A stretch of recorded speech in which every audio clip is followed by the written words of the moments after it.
Good evening प्यारे बच्चों। आज की वीडियो के माध्यम से हम क्लास 10th के लिए क्षितिज काव्यखंड से पाठ संख्या 2 और इस पाठ का नाम है राम लक्ष्मण परशुराम संवाद। इस पाठ के जो कवि हैं उनका नाम है तुलसीदास। तुलसीदास को हिंदी साहित्य का सूर्य कहा जाता है। उनका जन्म सन 1532 ईस्वी में हुआ। कुछ विद्वान उनका जन्म स्थल राजापुर बांदा जिला यूपी को मानते हैं और कुछ सोरो जो एटा जिला है उसको मानते हैं। उनकी माता का नाम हुलसी तथा पिता का नाम आत्माराम दुबी था। तुलसी जी का बचपन घोर कष्टों में बीता। उन्हें माता पिता से बिछुड़कर अकेले जीना पड़ा। आरंभ में वे भीख मांगकर गुजारा करते थे। उनके गुरु का नाम नरहरि दास था। उनका विवाह दीनबंधु पाठक की पुत्री रत्नावली से हुआ। उसी के उपदेश से वे भगवान की भक्ति में लगे।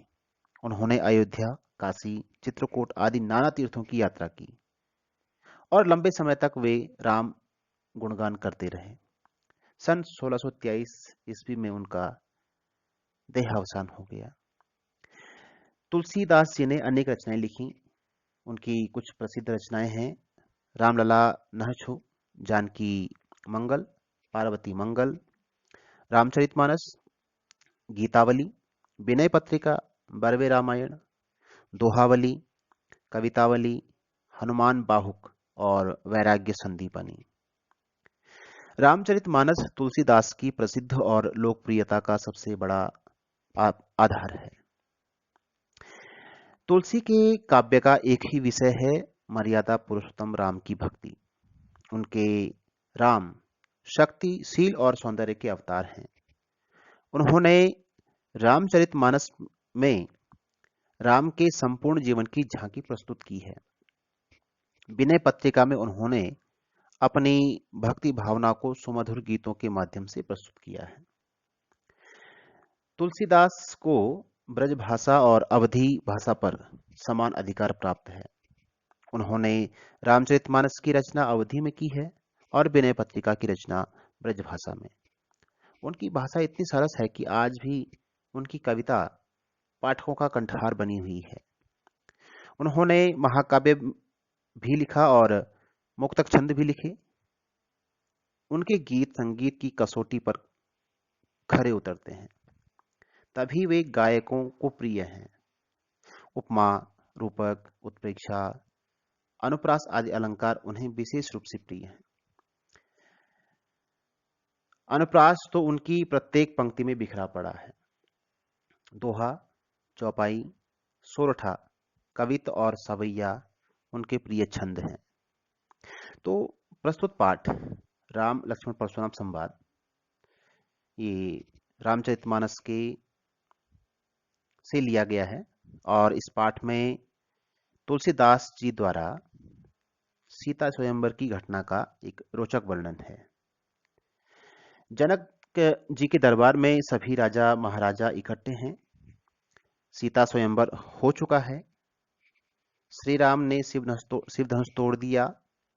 तभी महाक्रोधी जो परशुराम हैं, जो शिव जी के शिष्य हैं, वो उस स्वयंवर सभा में प्रवेश करते हैं और आग बबूला फोड़ते हैं। वे अपने गुरु शिव का धनुष तोड़ने वाले को मार डालने की धमकी देते हैं। तो श्री राम परशुराम को मीठे वचन कहकर शांत करते हैं और कहते हैं, नाथ संबोधन भंजनिहारा होई केउ इकतास तुम्हारा, आये सो काह कहिय किन मोही, सुनि रिसाई बोले मुनि कोही, सेवक सो जो करे सेवकाई, अरि करनी करी करी लड़ाई, सुनव राम जी शिव धनु तोरा, सहस पाप समसोरी मोरा, सो भी लगाओ बिहाई समाजा, नत मारे जे हैं सब राजा। सुनी मुनि वचन लखन मुस्काने, बोले परसु धरई माने, बहु धनु ही तोरी लड़िकाई, कबहु न असृषि कीन गुसाई, यही धनु पर ममता के ही हेतु, सुनि रिसाई कह भृगु कुल केतु, रे नृप बालक काल बस, बोलत न तो ही संभार, धनु ही समो त्रिपुरारी धनु, विदित सकल संसार। श्री राम जी ने परशुराम को मीठे वचन में क्या कहा? नाथ संबोधन भंजनिहारा होई के उदास तुम्हारा। श्री राम जी ने कहा परशुराम से, हे नाथ, हे नाथ, शिव जी के धनुष को तोड़ने वाला आपका कोई दास ही होगा। आये सो काह कहिए किन मोई, क्या आज्ञा है मुझसे क्यों नहीं कहते? सुनि रिसाई बोले मुनि को ही। यह सुन करके क्रोधी मुनि गुस्से में बोले, सेवक सोजो करे सेवकाई, अरि करनी करी करी लड़ाई। सेवक वही कहलाता है जो सेवा का काम करे। शत्रुता का काम करने वाला से तो लड़ाई ही मोल ली जाती है। सुनहु राम जेहि शिव धनु तोरा, सहस भाव सम सोरिप मोरा। इसलिए जिसने इस शिव धनुष को तोड़ा है वह मेरा सेवक नहीं शत्रु है। हे राम सुनो, जिसने शिव जी के धनुष को तोड़ा वह सहस्त्र भाव के समान मेरा शत्रु है। वह इस राजसभा को छोड़कर अलग हो जाए। नत मारे हैं जे हैं सब राजा, सो बिल गाँव बिहाई समाजा।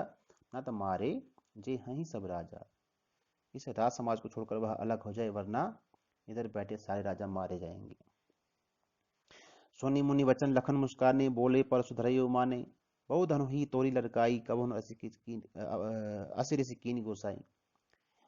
परशुराम के ऐसे क्रोधपूर्ण वचन सुनकर लक्ष्मण जी मुस्कुराए और परशुराम जी के प्रति अपमान पूर्वक जो वचन कहे, क्या कहा उन्होंने कि हे गोसाई, हे मुनिवर, बहुधनु ही तोरी लड़काई, लड़कपन में हमने ऐसी ऐसी बहुत सी धनिया तोड़ डाली थी। कबहुन असि ऋषि कीन गोसाई, किंतु आपने ऐसा क्रोध कभी नहीं किया।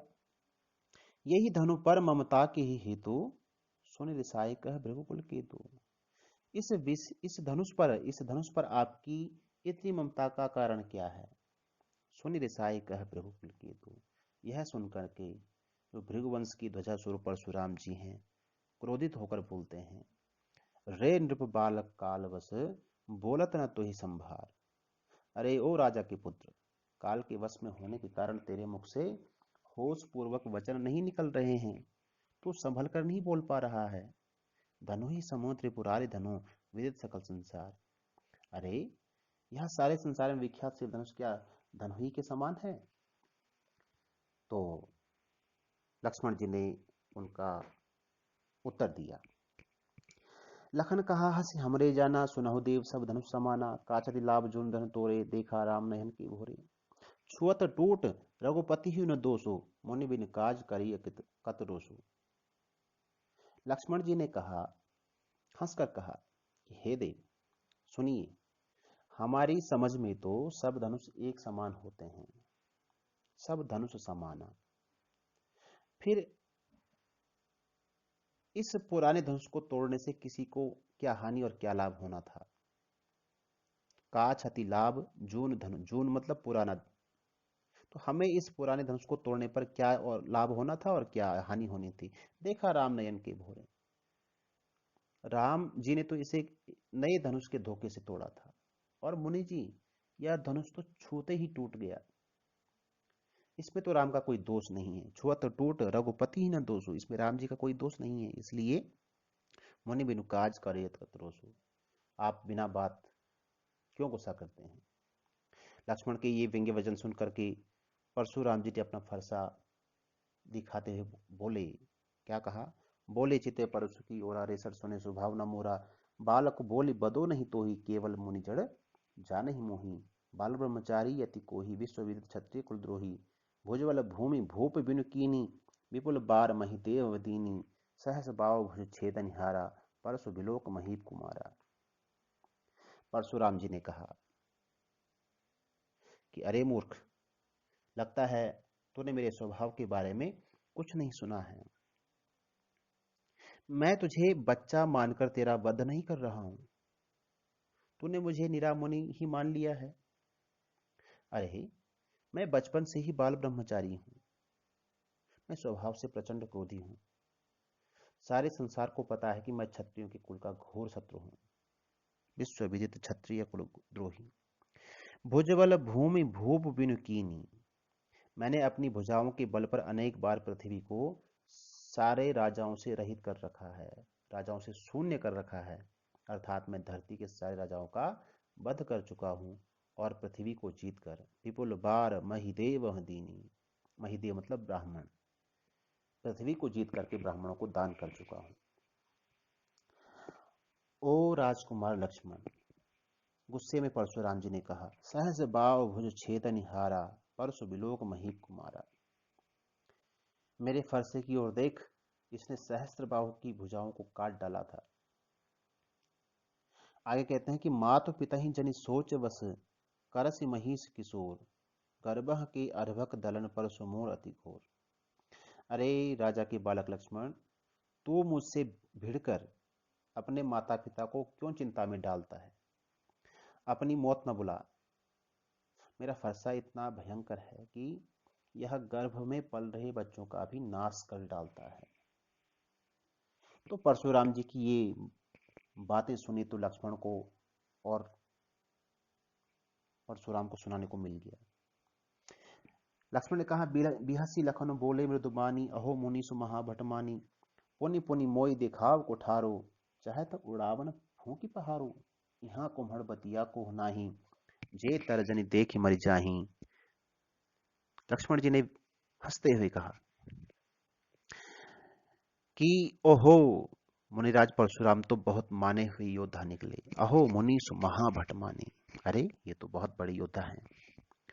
पुनि पुनि मोहि दिखाव को ठारो। ये परशुराम जी, आप तो मुझे फिर अपना कुल्हाड़ा दिखा रहे हैं। चाहे तो उड़ावन फूंक प्रहारो, मानो फूंक से ही पहाड़ उड़ा देना चाहते हैं। परंतु मुनि जी, यहाँ कुम्हड़ बतिया को नाई। हम भी कोई कुम्हड़े की बतिया, कुम्हड़े की बतिया छुई मुई को कहते हैं, या छुई मुई के फूल नहीं है जो तर्जनी देखते ही हम जो है मुरझा जाएंगे। मैं आपकी डींगों से डरने वाला नहीं हूं। देखी कुठार सरासर बाना, मैं कछु कहा सहित अभिमाना।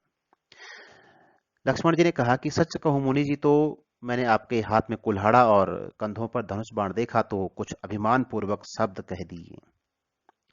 भृगुसुत समझी जनेऊ बिलो की, जो कछु कहूं सहो रिसरो की। लगा सामने सचमुच कोई वीर योद्धा है। आपको ऋषि भृगु का पुत्र जानकर और कंधे पर जनेऊ देखकर मैंने सब कुछ सहन कर लिया। आपने जो कुछ भी कहा उसे सहकर क्रोध को पी लिया। सुर महिसुर हरिजन और गाई, हमरे कुल इन पर न सुराई। मुनि परशुराम जी, हमारे कुल की यह परंपरा है कि हम देवता, सुर, सुर मतलब देवता, महिसुर ब्राह्मण, हरिजन भगवान के भक्त और गाय, गाय, इन पर वीरता नहीं दिखाया करते। और आप तो ब्राह्मण हैं। बंधे पाप अपकीरति हारे। अब यदि मुझसे आपका वध हो जाए तो मुझे पाप लगेगा, और मारता हूं पापरी तो मारे, और आपसे अगर हार जाऊं तो मुझे अपयश मिलेगा। इसलिए यदि आप मुझे मार भी दें तो भी मैं आपके पांव में मुझे पड़ना पड़ेगा। लक्ष्मण जी ने कहा कि जो भी लोग अनुचित कहे हूं, क्षमा हूं महामुनि धीर, सुने सरोस भृगुवंश बनी, बोले गिरा गंभीर। लक्ष्मण की ये बातें सुन करके परशुराम जी क्रोध में बोले। क्या कहते हैं? कौशिक सुनहु मंद यह बालक, कुटिल काल वस निज कुल घालक, भानुवंश राकेश कलंकु, निपट निरंकुश अबुद असंकु, कालक बल होई छन माई, कहो पुकारी खोरि मोहिनाई। तुम हटकाऊं जो चाहूं उबारा, कहीं प्रताप बल रोष हमारा। लखन कहू कहे मुनि सुजस तुम्हारा, तुम्हें अछत को बर नहीं पारा। अपने मुंह तुम आपन कर दी पार, अनेक भांति बहु बरनी। नहीं संतोष तो पुनि कुछ कहो, जनि ऋषि रो कि दुसह दुख सहो। वीर व्रती तुम धीर अछोभा, गाय देत न पाओ शोभा। परशुराम जी ने लक्ष्मण की वो प्रत्युत्तर में जवाब दिया कि हे विश्वामित्र, विश्वामित्र गुरु विश्वामित्र से कह रहे हैं वो कि सुनो, यह बालक बड़ा कुबुद्धि और कुटिल है। यह काल के वश में होकर के अपने कुल का घातक बन रहा है। भानुवंश राकेश कलंक, यह सूर्यवंश रूपी चंद्रमा का कलंक है। निपट है, निरंकुश है, अबोध है, उदंड है, मूर्ख है, निडर है। ये अभी क्षण भर में काल को बल हो क्षणमयी, क्षण भर में ये काल का ग्रास हो जाएगा, अर्थात मैं इसे क्षण भर में मार डालूंगा। कहो पुकारी खोर मोहिनाई, मैं पुकार कर कह देता हूं कि फिर मुझे दोष न देना। तुम हटकाऊं जो चाहूं ओ बारा, यदि तुम इसे बचाना चाहते हो, कहीं प्रताप बल रोष हमारा, तो हमारा प्रताप बल और क्रोध बतलाकर इसे रोक लो। परशुराम जी की बातें लक्ष्मण जी ने सुनी तो लक्ष्मण जी ने कहा कि हे मुनिवर, लखन कहे मुनि सुजस तुम्हारा, तुम्हें अछत को बरने पारा। आपका सुयस आपके रहते दूसरा कौन वर्णन कर सकता है। अपने मुंह तुम आपन करनी, बार अनेक भांति बहुबरनी।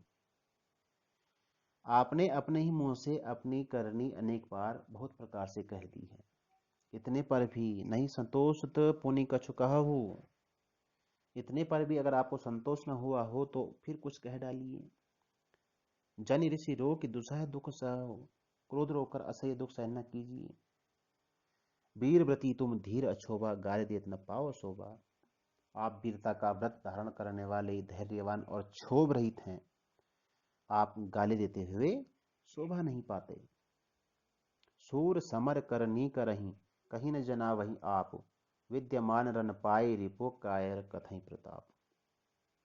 लक्ष्मण ने परशुराम जी से कहा कि जो सूरवीर होते हैं, जो योद्धा होते हैं, वो युद्ध भूमि में सूरवीरता का कार्य करते हैं, वीरों का काम करते हैं। वे अपने बारे में कहकर अपने को जनाते नहीं है, अपनी वीरता का गुणगान नहीं करते, अपने मुंह से अपनी प्रशंसा नहीं करते। विद्यमान रन पाए रिपु, शत्रु को युद्ध में उपस्थित पाकर कायर ही कथई प्रताप।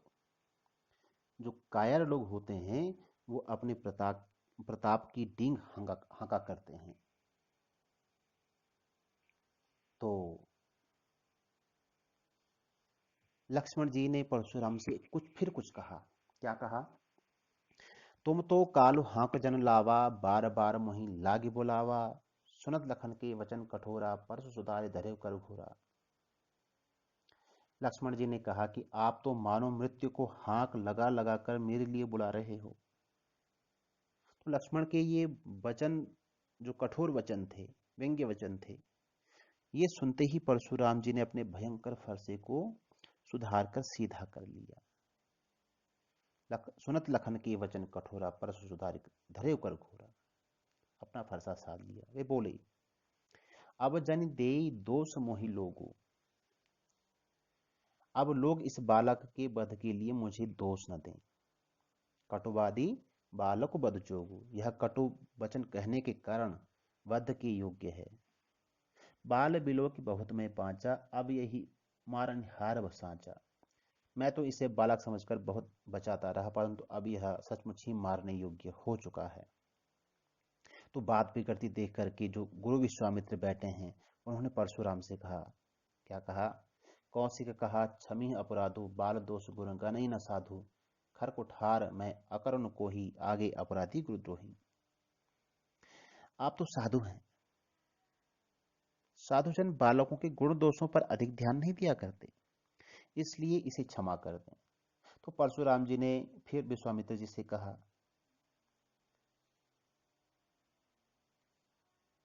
खरकुटार में अकरुण को ही, आगे अपराधी गुरुद्रोही।